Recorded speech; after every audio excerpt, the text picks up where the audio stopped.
Posted by u/darkforest_NW.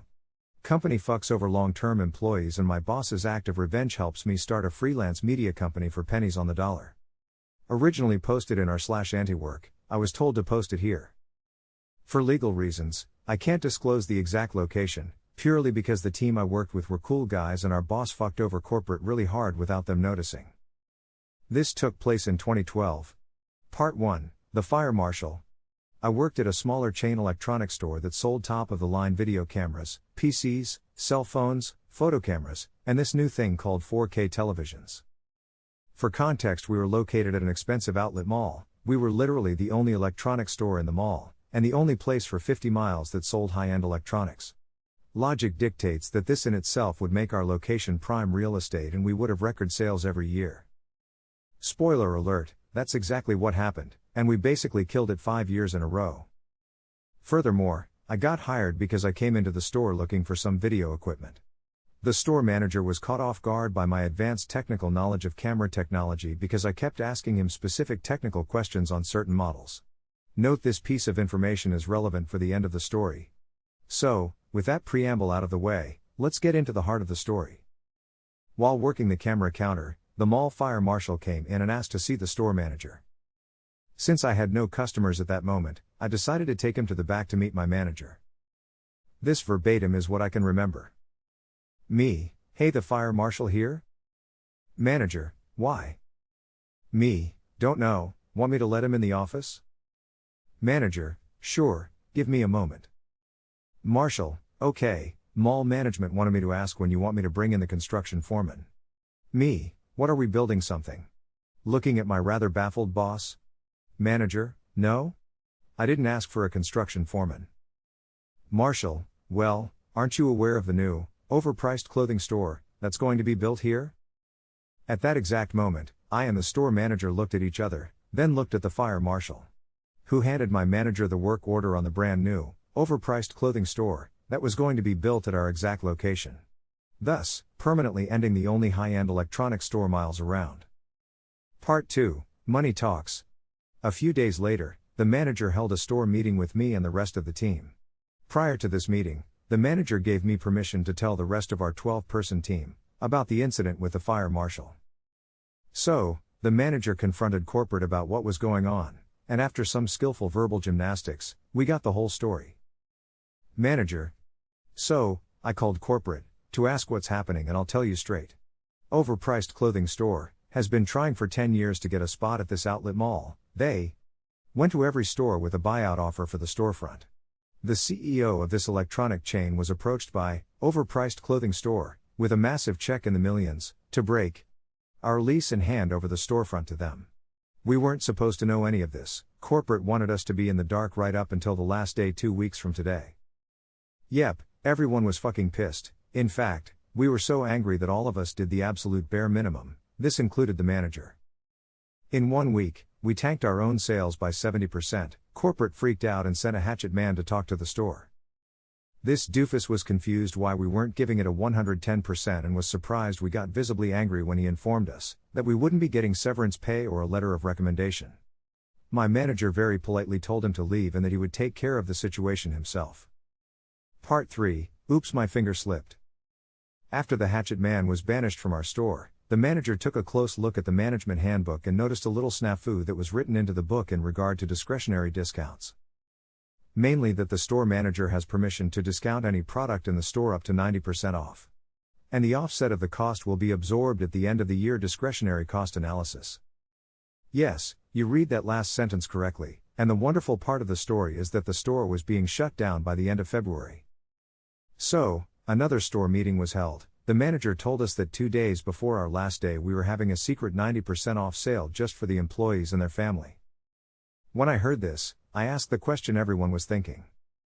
Me, so, let me get this straight, this includes every single item in this store? Manager, yep, in fact, what you guys can do is pick out everything you want now and set up a little pile in the back room. Make sure you guys labeled everything and I'll include the premium service warranties for free. Well, I decided to do some shopping. Newfangled 240Hz 4K TV, 4K camera system, 3x5 hours spare batteries, 5 by 128 gigabytes SD cards, shotgun XLR microphone, laptop, 2 by 1 terabyte external portable drives, a tripod, car tripod, underwater camera housing, an action camera, a large capacity camera bag, and custom shoulder strap camera plate system. But wait, there's more. The manager told me I could have any of the HDMI and mini display port cables that are currently attached to the showroom TV/computer displays. On the day of the secret 90% off sale, we all showed up 2 hours early from the back entrance and bought our items. With tax, I paid about $1,153.69 for about $13,000 worth of brand new electronics and in essence, gave me the necessary tools to start my own media business. As one final fuck you to corporate, the manager gave all of us a phone number to a caseworker at the local unemployment office who was sympathetic to our cause. Part 4. I have never seen this man before in my life. Well, flash forward to March 2013, and I'm carefully navigating my freelance media company into a nice stream of steady work. I get an unknown phone call from a law firm representing the electronics company. Apparently, $400,000 worth of electronics were mistakenly sold at a 90% discount, and they wanted to know if I had any information on where I could find my manager. The following conversation is what I can recall to the best of my memory. Me: may I ask why you need to know this information? Law firm: well, we believe that he woefully misused his discount privileges. Me: okay, but could you answer a question for me first? Law firm: sure. Me: why did your client, the CEO of an electronic chain, take a multi-million-dollar check to break a lease on his own business and not properly inform the store staff of its impending close? Dead silence. Me: hello? Law firm: sorry to bother you, sir. And that was it. The moral of the story: don't fuck over your employees. P.S. Boss, if you are reading this, take comfort in the fact that none of us has sold you out, and I hope you're living a wondrous life. Update: corrections from the editor and clarifications. First, the cameras. I got a Handycam video camera and an X5 still camera. I traded them both for Sony FDR AX100 a couple years later. I was checking my camera storage to see if I still had my old camera and found my Sony FDR AX100. Which is a 4K model but wasn't released back in 2012, so sorry for the confusion. The great irony was JVC released JVC GHMQ10 a few months later after the store shut down, and I would have killed for that camera. TV correction. Yes, the first generation 4K TV from Sony was $70,000, however, there was models I've seen at the time that sold from $16,000 to $20,000. Just Google first 4K TV prices. Why so expensive? Because manufacturing cost wasn't under control yet.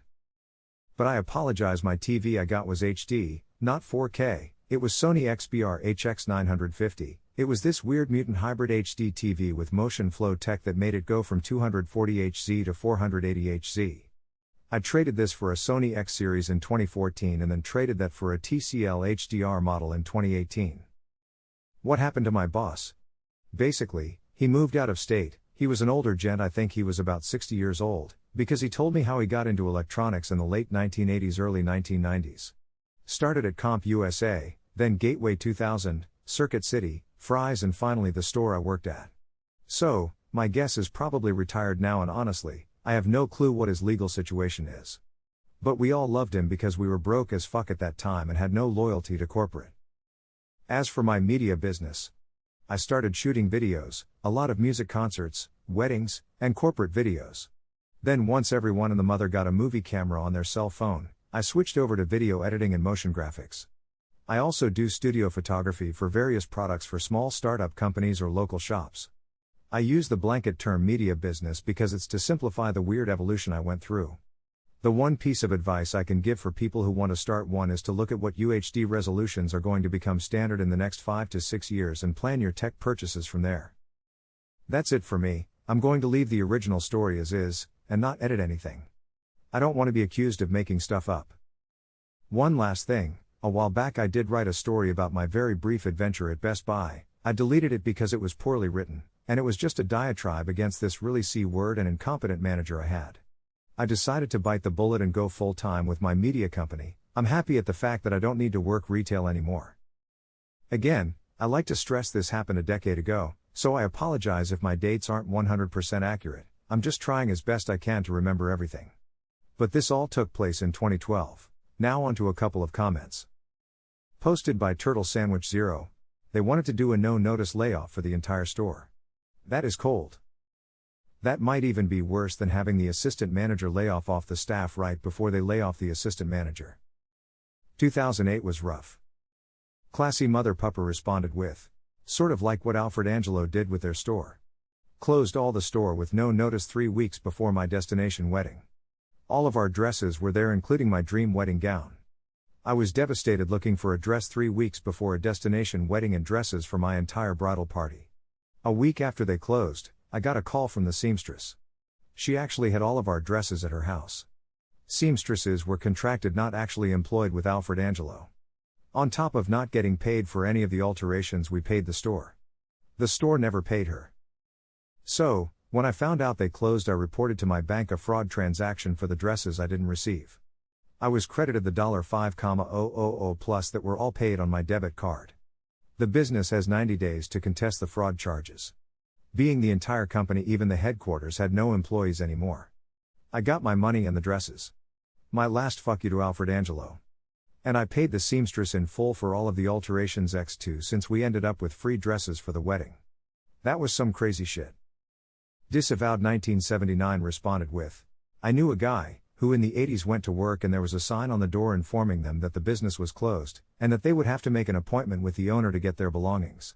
This was a mechanic shop, and he had to wait 3 weeks to get his toolbox. So not only did they screw him, but he was unable to get another job because he didn't have his tools.